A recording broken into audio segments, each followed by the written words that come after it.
Good evening, viewers, and thanks for joining us again for some more Living with COVID-19. Our country had some great news a few days ago when the first shipment of the COVID-19 vaccine was delivered to Belize. Our Ministry of Health and Wellness is now charting our country's vaccination plans, and we plan to discuss that some more in the second half of our show tonight. But first, we have with us a duo from San Pedro who have had to battle COVID-19. Paul and Christian, welcome to the show. Hi, good evening. Thanks for having us. Greetings from San Pedro, La Isla Bonita. Thanks for joining us.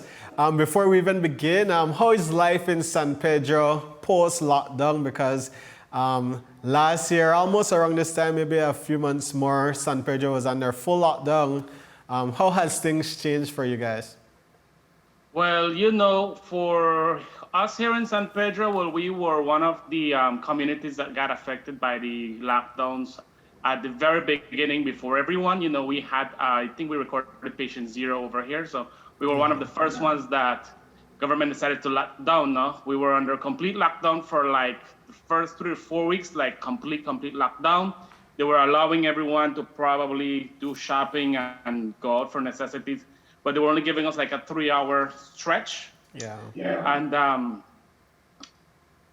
after that, you know, it started getting a little bit, they started giving us a little bit more freedom, more freedom. And that's what.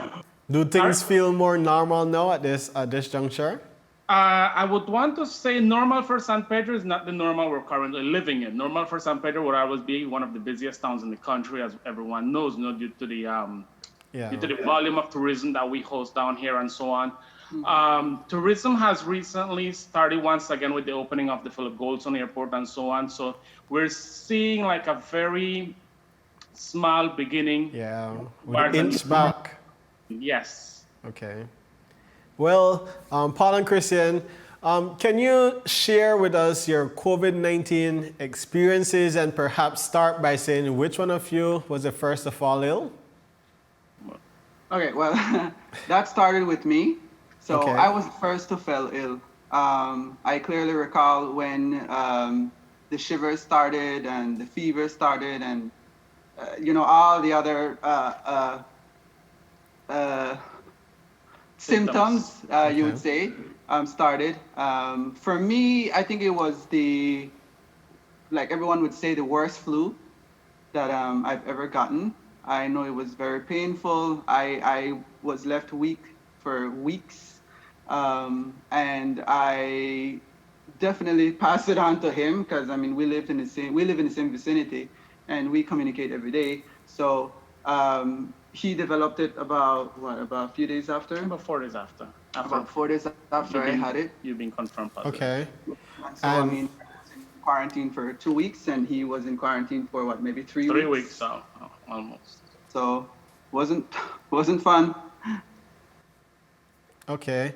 And so what are some of the things that you had to do to treat your symptoms and to feel a little bit better? Well, on both ends, we did seek medical attention at the very beginning. Thankfully, we didn't really need like much hospitalization after our first check-in with the doctors. They prescribed us a lot of meds. I can't really remember the name of the meds they gave us, but there were plenty of antibiotics on there. There were plenty of zinc tablets, calcium tablets, vitamin C, very important. Okay. We were down at home pretty much under complete lockdown, and we were pretty much just taking our antibiotics and medicine to the time manner that the doctor recommended. Okay. And of course, the home remedies that all of the families, the bush medicine as they call it. All the delicious teas. Yes. Yes. I mean, we were tea lovers. We're not really much of.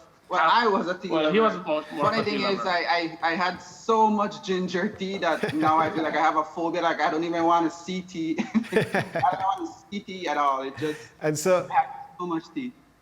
And so based on some of the symptoms you both described, you guys kind of had it bad. So how did two sick people administer care to each other during that period where you both had to be quarantined? That was bad. That was really bad. I know we couldn't really get any assistance into the unit because we were afraid to actually pass it on to someone else. We're trying to take care of everyone. We did have a lot of people delivering food for us. We thank everyone that reached out to us, family members, our employers, pretty much everyone who was reaching out to us. Co-workers, everyone. We would like to send them a thank you, of course. A huge thank you. A lot of the times, we would just have everyone leave stuff for us in the entrance of the unit, which is the steps, and we would just literally, we have a huge glass door on the steps, so we would probably just communicate like sign language and so on. No? And of course, when they leave, we will just bring in pretty much everything we needed. I didn't get it as bad as probably he did, because my worst of the whole period of the sickness lasts probably like a 4 to 5 days straight. As opposed to him that lasted about 2 complete weeks. Pretty much his symptoms were a lot of body ache, a lot of backache, a lot of chills, very, very slight fevers, I would want to say. But we manage. A lot of fluids, a lot of soups, a lot of bush medicine, and just trying to take care of each other, because we were the only ones actually who got. Have you experienced any other long-term symptoms, or do you still feel like you're being affected by your ailment?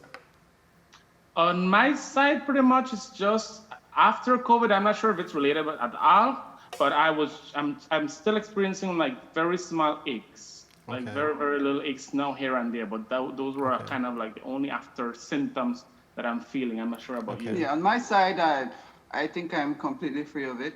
Okay, well, I'm happy to hear that. And one of the questions that I always ask COVID-19 patients is for them to share what was the most difficult part of being ill with COVID-19. I think the most difficult part is your independence, I think, right? I mean, there's literally nothing you can do. Like on my end, I was so weak. I mean, I could hardly even get up and go to the restroom. I mean, getting assistance for that is, first of all, already embarrassing. And then you have to, deal with all that apart from everything else and having them take care of you, feed you, But I think most of all, it was the independence. And we kind of felt a way that we had to be asking people to bring groceries or things for us. But in the end, it's a community effort, and we were so happy to see the level of love and respect that we got from the people around us. So again, we cannot thank them enough. I think the main focus here is we want to thank the people around us, and I hope that this is the same for everybody experiencing COVID around the country. I think this is a time where you have to unite and show your love for one another. Yeah, it's surely helpful to have a supporting network of family and friends, and like you mentioned, even co-workers who care for you and do their parts to help you get over your illness as quick as possible and with as least discomfort as possible. Right. Good. And so now, with being ill with COVID-19, naturally your body would develop antibodies to fight the disease. But with that in mind, do you still plan on getting vaccinated when it becomes available to you? That's something we've been looking into, Andre, and we've just been looking into a little bit of all of the research that's been popping up with the vaccine. There's a lot of positivity towards it, and the same way we're seeing there's a lot of negativity towards it, so we're still not as sure. On a personal note, I'm going for it, because according to the doctors, you do have immunity after COVID, maybe for a few months, but after you can still contract it once again. But as for your question, on my side, I would always say, of course, once the vaccine is available here in Belize, I'm definitely going towards it. Okay. Mm-hmm. I think maybe in the tourism industry, which we're in, it would probably maybe eventually develop into a requirement. I think it should be a requirement because, we deal with people from all over the world. And, if they are taking that initiative to be vaccinated, to come here, I think it's the least we can do is get vaccinated and protect each other in return. You know what I mean? Yeah, because in a sense, as workers in the tourism industry, you are frontline workers, essentially, at least on the economic side of things. And so I know it will be important, and I look forward to seeing what will be done for those in the tourism industry if they will be on the priority list for vaccination. So, like the both of you, I'll be waiting to hear about that. I agree. I think, they should definitely look at integrating that into the tourism sector. I completely agree with you. And Well, as you know, here in San Pedro, a lot of establishments did take it upon themselves to try and practice as much preventative methods as possible. You know, at least where I'm at, we were a little bit. I don't say we had much of a trauma by getting the COVID, but we tried to be as following all of the regulations as possible. You know, we've been wiping everything constantly. We've been wearing our masks. We've been social distancing and so forth. Thankfully, where I work, I've been the only one who contracted it. No one else have actually contracted it. So that's proof that your team at work were doing their best to avoid getting sick. That's good. Yeah. I mean, we were all practicing the most stringent measures, and we were quite surprised. I got upset. I'm like, seriously? I'm like, I've been doing all of this. I've been following the protocols. I've been putting some extra work into this. And I was the first one who came down with COVID. The same here. I know. At work, while we're both managers, we're the ones in charge after our employers to pretty much enforce these measures to everyone. And, probably your team is like, well, you're the one enforcing everything. You're the one making sure everything's tidy, everything is sanitized, everything is properly done. And you're the first one who came up with COVID. So at the end, I got a little bit upset. Which is partially my fault because I'm the one that gave you it. So.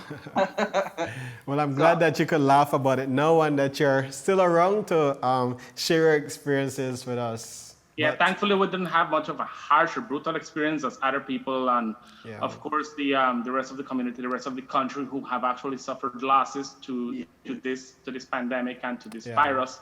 Thankfully, on our end, that didn't really happen, and we're hoping that other people with COVID out there are just taking care of themselves, trying to protect each other. Yeah.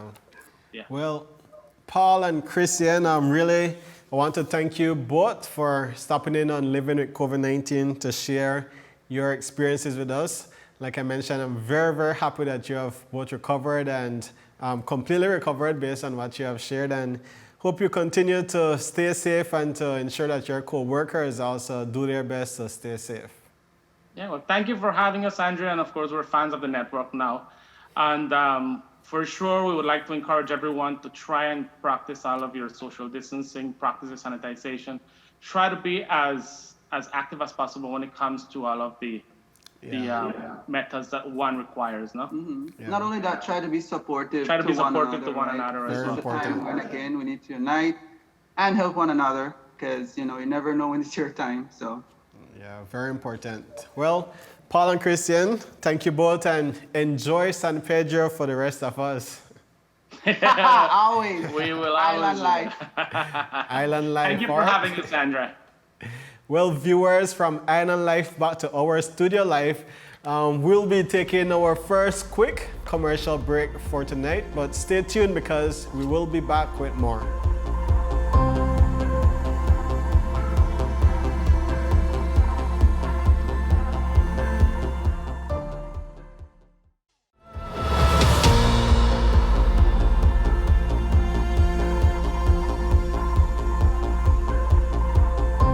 Good night and welcome back to Living with COVID-19. We're happy that we're able to say that the first batch of COVID-19 vaccines have touched down in Belize recently. And we're expecting to receive a second, much larger batch in a few more days or weeks. So we have moved from last year around this time, not knowing exactly what COVID-19 really was, and now we're all trying to learn about what to expect with the COVID-19 vaccine. To help us do so, we have Dr. Elaine Gonzalez with us again. Welcome back, Doc.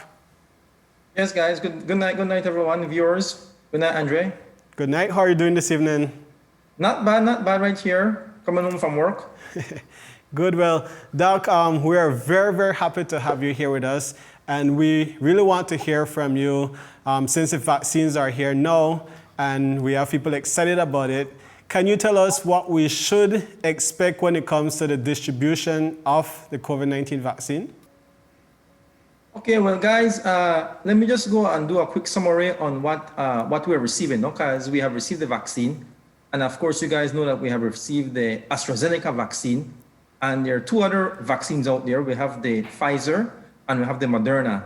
But because of our temperature and because we don't have mass storage to store vaccines at a very low degree, in a low temperature, we have to go with the AstraZeneca, which can be stored maybe at a more stable temperature than those other two previous vaccines, no? So I'm happy that the vaccine is here, and I want to encourage medical staff, of course, and the people who are on the first phases of getting the vaccine to openly receive the vaccine, because this is a very important step for us as a country, and not only as a country, but as a nation, and the bigger picture as you know, for the whole entire world, that we need to get, we beat this vaccine. We need to beat this COVID-19, right? This coronavirus. Okay. Yeah. So I know we are starting out, and we have a plan set in place. The Ministry of Health and Wellness have already made a plan set in place, and I think it's a very good plan. I know one of the first people that will get vaccinated are the healthcare workers. I think starting Monday, actually, I just got an email from a friend that they will start doing this. I think it's today in Cayo. So today, Monday, they should be doing the first set of vaccines in Cayo today. Okay, Yeah. and will it be mandatory for medical people on the front lines? Well, no vaccine is really mandatory. Okay. We are encouraging you, the Ministry of Health and Wellness, of course, as frontline workers, take the vaccine. It's up to you if you want to take it. Most healthcare workers, for example, like myself, I will definitely take the vaccine without a doubt. This is what we call the latest edge of technology, no? This was made, I think I would say maybe more or less about a year since the COVID came out.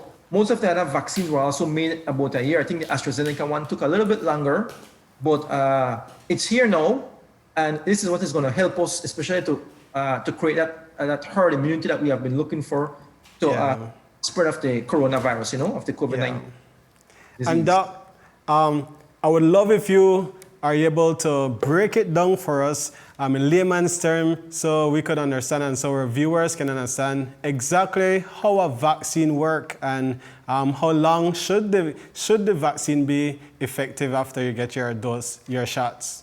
Right, very good question, Andrew. And a lot of people don't know how vaccine works. It's a very simple process, no? Of course, you know, we have vaccine for so many things out there, right? Hepatitis B, different type of hepatitis. We have a tetanus vaccine. We have for even up to the new disease that is out now, like the uterus cancer, you know. We have different vaccines for different stuff out there. And on the market as well now, we have the COVID vaccine. The way how this vaccine works in general, right, is that when you get that vaccine, what they're actually injecting to you is like the dead cells of the virus. And so what happens is that your body will develop a response to the dead cells, because everything that we inject into us, right, our body has little, I would say, like messengers that goes around and identify if there's anything strange in our body. And so what this actually does when we inject the little virus in our body, the dead virus into our body, it's a weakened type of the same coronavirus, and it will cause a reaction in your body, right? And what it will do, it will develop the immunity. So your body will develop antibodies towards this vaccine. The first dose, let's say the first dose is today, then you will need to get a booster dose in about 3 weeks' time. The booster dose is what is going to help finalize the immunity. So it's a 2-dose vaccines. Some vaccine could be 3 doses, it could be 4 doses, it could be 2 doses. And in this case, it's a 2-dose vaccine because you get a booster after 3 weeks, you know. And like I said, again, the vaccine, what it actually does, it actually helps you to identify that there's something strange in your body, right? But it's not strong enough to actually cause the disease in its full course. Okay. So it's strong enough to cause the disease in its full course. Your body will actually recognize it, and it will develop the defense or the antibodies towards it. Should in case in the future you're actually exposed to the real virus, to the real living virus, then your body has that immunity built inside So of it. give your body a head start. Right. Once your body has that immunity built in it, your body will always have that immunity. It will always be present. So the moment the virus comes into your system again, your body will just recognize it, and right away it will start to destroy the new or the vaccine or the virus that will probably come back and try to attack your body again. Okay. And I was doing a little bit of research into the 3 vaccines that have already been approved, widely approved. And I read that some of them may be effective for around a year, and you may require a yearly shot, like when you get your flu shot. Will that be the case? Well, to be honest, the whole scenario with the vaccine isn't completely understood as complete as yet. Because remember, this is a new virus that is out now, and we have to see what will happen with a year, 2 years, 3 years from now, right? There's also a thing very common that's called the flu shot. And the flu shot is also, just so you know, flu is from a long word. It's called Haemophilus influenza. So the actual virus that causes flu, the original flu that we call flu, is from a virus. And again, it's called Haemophilus influenza. So they took out the word flu from that. And that's where the flu from. And so every year, you see the viruses that you need to understand, Andrew, are very tricky viruses, right? They can mutate. And so every year they can mutate into new forms of viruses. And so what happened is that every year you get a flu shot because it helps you to immune or antibodies towards the new viruses out there, or the viruses that were out there the year before. Good. So the flu shot is a yearly thing. It protects you. Now with this vaccine now, they're thinking of doing the same thing, but it will be incorporated, I think, into the same flu vaccine. So it's going to be incorporated into your yearly flu vaccine, because the flu vaccine has immunity for a whole bunch of different viruses that can cause you to have the flu, right?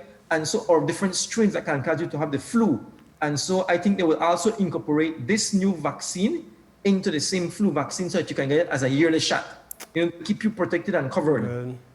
Excellent. Well, you definitely broke it down for me, Doc, and that gave me a much better understanding of what to expect with the vaccine, and I'm sure our viewers would say the same thing. And so I just have a final question for you for tonight, Doc. You mentioned the vaccine that we have received so far is the AstraZeneca. Based on what you have read so far, what is the success rate like for it, and should people expect some uncomfortable reactions to the vaccine? Taking the vaccine is the same like taking the vaccine, and you will have the same type of symptoms as any other vaccines. The first day you take the vaccine, you might have a little bit of pain and swelling by the area. Like when you take an injection, the vaccine is normally a very small dose. It's normally only like 0.5 of a millimeter, which is 0.5 of a centimeter, which is like half a centimeter, no? And so it's a very small dose. And normally, sometimes it causes a little bit of redness at this area of the injection, maybe a little bit of burning, but it shouldn't last more than a day. Beside that, however, as with any other vaccine, it can cause you to have a fever. It can cause you to have maybe a little bit of headache, maybe a little bit of bad feeling. Maybe you can feel like you want to throw up for a while, right? And these symptoms will last maybe a couple hours to a day the most, right? What is recommended is just basic Tylenol or maybe ibuprofen for the symptoms. Like I say, we normally take vaccine when we were kids, right? Yeah. At the center with your mother, your mom the doctor will tell you, all right, the baby might have a little fever, a little cold, or a little runny nose. Just give her maybe a little viral grip pills, or liquid, or maybe something Tylenol. It's the same thing with adults. Any reaction, because you have to remember your body is recognizing something strange, right? And it's going to react towards it. And when it reacts towards it, it causes you to have a fever and maybe like the same little flu symptoms, like maybe a little achiness, little headache, maybe a little sore throat. But with a day or two of Tylenol, it should go away right away. Good. Well, I don't think anybody made a doubt here, but you definitely proved that you know where to talk about, Doc, and we understand it extremely clearly now that you have broken it down for us. But we won't take up any more of your time for tonight, but of course, we would love to have you back whenever you have time for us. And so just want to thank you for joining us again, and we hope you enjoy the remainder of your evening out. All right. Thank you, Andre. Good, and take care. Good night, guys. Good night. Well, with that, viewers, we now have a little better understanding, or a much better understanding of what to expect with the COVID-19 vaccine, the one that we already have available here in Belize. We know that frontline medical personnel are among the first that will be receiving their shots. And we know a little bit about how the vaccine works by stimulating our body's internal defense mechanism so that we can essentially boost our body's ability to fight off the virus should we ever get in contact with it. We look forward to learning even more about the COVID-19 vaccines in the coming weeks, and we look forward to you joining us for those sessions. Remember, Living with COVID-19 airs Mondays at 7 p.m. right here on CBTV and on our Colorblind Facebook page. Until next time, do remember to stay safe, stay informed, and stay healthy. Good night.